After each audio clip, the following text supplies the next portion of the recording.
Hey, what's up, everyone? Welcome back to Hassan's Edge. If you have not already subscribed, can you please hit that subscribe button? And if you have already subscribed, thank you for the support. My Celtics folded up last night. Game 6 basically ended with the Warriors coming out on top. Fourth title for the Splash Brothers and Draymond. Celtics basically looked good in the first couple of minutes of the game and then let the Warriors go on a 21-0 run. And this Celtics team became the first Celtics team in, franchise history to lose 3 straight NBA Finals games. Where does this team go from here? Well, first of all, we got to look back at this season. Incredible season. Obviously, one of the biggest, if not the biggest turnaround inside of a season. You're looking at a team that was sitting at 18-21, 11th place in the East. I think there was something like 27-7, to end the season, and hadn't lost back-to-back games in a very long time. Go into the playoffs. You face, the Brooklyn Nets. Dispatch of the Brooklyn Nets. Even though it was 4 close games, that was a great series. 4 close games, dispatch of the Nets. They dispatch of the defending champion Milwaukee Bucks without Chris Middleton, of course. But it was a tough series. Obviously, you're facing the best player in the world in Giannis. And, Jason Tatum was spectacular in both of those series. Going to the Miami series, tough series, physical. Miami having their injury problems as well. But the Celtics have been dealing with injuries all season long, especially with Rob Williams. Now, for the NBA Finals, the Boston Celtics started off really well. Steph Curry was doing Steph Curry things. He's averaging 35 a game on an incredible pace, and so the Celtics are up 2-1 in the series. And, the philosophy kind of changed. You had, Ime Udoka looking to, have Steph Curry give up the ball, make other guys beat you. In my opinion, that was a big mistake because now you had other guys beating you. You had Klay Thompson, who was kind of, struggling in the series, coming along. You had Jordan Poole all of a sudden going off. You had Andrew Wiggins having an incredible NBA Finals. Being up 2-1 with Steph Curry on a, incredible pace, you kind of switched up the, philosophy, and the other guys did end up beating you. Now, last night on the home floor, game 6, Celtics, came out on fire, obviously, and ended up losing the game. They folded up big time. You look at the way they came out for the second half. You look at, they're making runs, but every time they would let Golden State answer, and they didn't make the game physical. They didn't, guys didn't pick up technicals, and, in other words, they did not go down swinging. Like, it just felt like they gave it up to the Golden State Warriors. They're the better team. It kind of looked like the Celtics were comfortable coming in second place. Now, having said that, incredible season, they gave it their all. It just came up short. What do you do about this team going into next season? So that's tough to call, because you look at next season, you have the Clippers coming back healthy. You have Kawhi Leonard, Paul George. They might have the best roster in basketball. You have, the Lakers potentially coming back healthy. You have, LeBron James and, Anthony Davis, of course.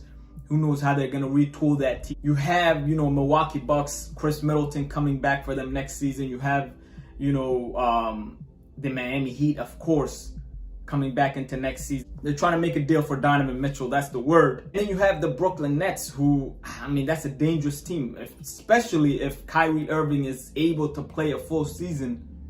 That's a dangerous team. And then you have, Philadelphia 76ers. You have other teams here and there. You have Memphis Grizzlies, of course. You have Denver Nuggets. You have the Phoenix Suns coming back, even though they folded up against the Dallas Mavericks. And then you have the Mavericks adding Christian Wood.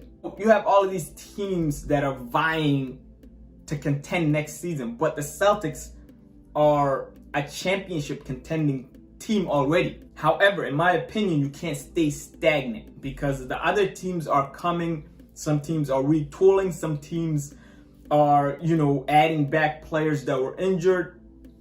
And, some teams are just getting better through trades. In my opinion, you have to make a trade. You cannot go into next season with the point guard liability that the team had this season. That's the biggest takeaway from this season. Defensive minded, tough group, pulled together, all of those things. But the undoing of the Boston Celtics was the point guard position.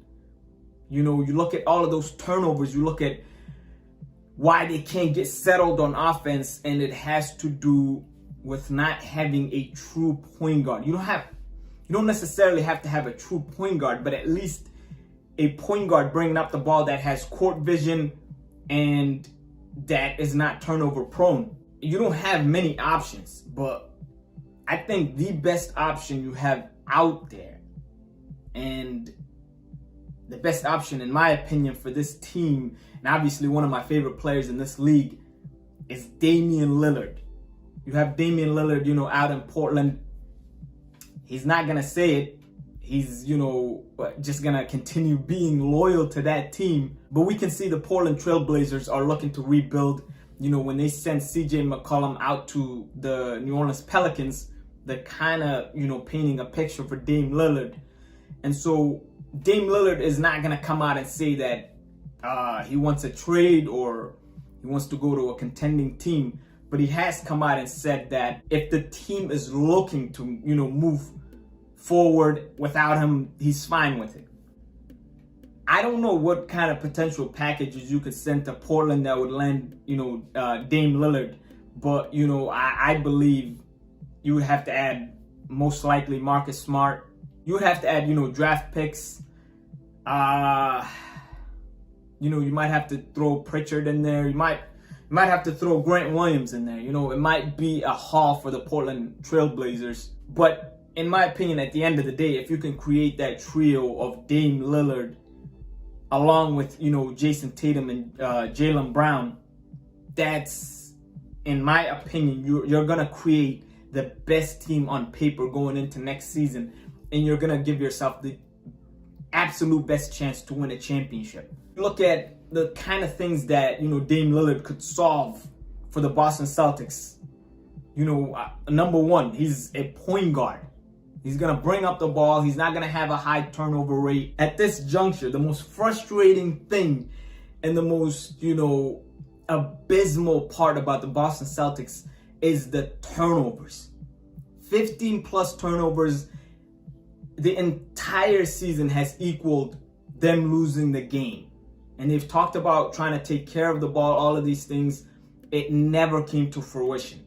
And you look at, Jason Tatum and Jaylen Brown, it's a work in progress. They're not all of a sudden going to blossom into these, incredible ball handlers. They're going to work towards it as their career goes on. But, you need a point guard. That's the biggest, need for this team. You need a guy like Dame Lillard who can also take pressure off of Jason Tatum, take pressure off of, Jaylen Brown, bring up the ball, be the scorer that he is, one of the best scorers in the league, obviously. That way, they can't throw double teams at Jason Tatum. They can't crowd the paint. They can't do all of these things they were able to do all season to the Boston Celtics, because now you have a guy bringing up the ball who could score at will. I also think this is the best chance to get Damian Lillard. Yeah, I said this is not new. I've said this for a while now. I would really, really, really like it if the Celtics traded for Damian Lillard. I've said that before. But this is literally the best chance for the Boston Celtics to land Damian Lillard. I don't know how they're gonna go about it, per se, but I feel like that's the move. That's 100% the move. And, Marcus Smart, Defensive Player of the Year, the backbone of the Boston Celtics, all of these things. But if you are able to get a ball handling point guard and Marcus Smart can come off the bench as a sixth man, that works. But Marcus Smart as, the starting point guard will not work. I just don't think it's gonna work. It's not gonna lead to a championship. I just think the Celtics would be doing themselves a disservice by not making that call. However, if and when, I should say, they try to add Rob Williams, they need to just hang up the phone, because you cannot move Rob Williams. Pure disappointment, you know. You look at this team, I just thought, they were going to fight more than that. They were just going to go down swinging, but, you can't be mad at the season they had. They bounced back, and they put in a great effort, when you look at the entire season. You look at Game 6, obviously, the effort wasn't there, and it just looked like, they folded up the whole season altogether. They put in a great effort, and it was a great season, honestly. First time they went back to the NBA Finals in 12 years. So credit to this team. This team delivered, this season, and they had a tremendous season. Let me know what you guys think. Comment, like, subscribe. Peace.